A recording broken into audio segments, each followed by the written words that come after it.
La cambra sempre, per la seva missió, és precisament recolzar el teixit empresarial gironí per crear riquesa.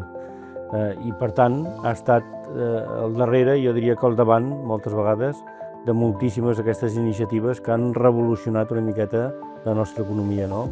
Aquest nou hub Salut jo penso que és una gran sacsejada al teixit empresarial gironí en general, no?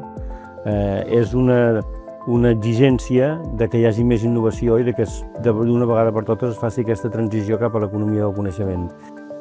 Aquest Hub Salut ha de ser una eina que la Cambra ha de posar a l'abast de les empreses per aconseguir que aquestes empreses puguin relacionar-se entre elles, puguin, per tant, fer passos per créixer i per innovar. Això és la gran oportunitat de Girona. Jo penso que és la gran oportunitat de Girona i no ens podem permetre el luxe de no pujar en aquest tren, perquè és el tren del futur. Nosaltres n'estem absolutament convençuts, no? Perquè és el tren que interessa a tota la ciutadania i és el tren que interessa també perquè és una font important de negoci i, per tant, en aquest sentit no podem fer altra cosa que adherir-nos i intentar planificar en la mesura en què puguem accions que permetin posar Girona, situar Girona en el mapa.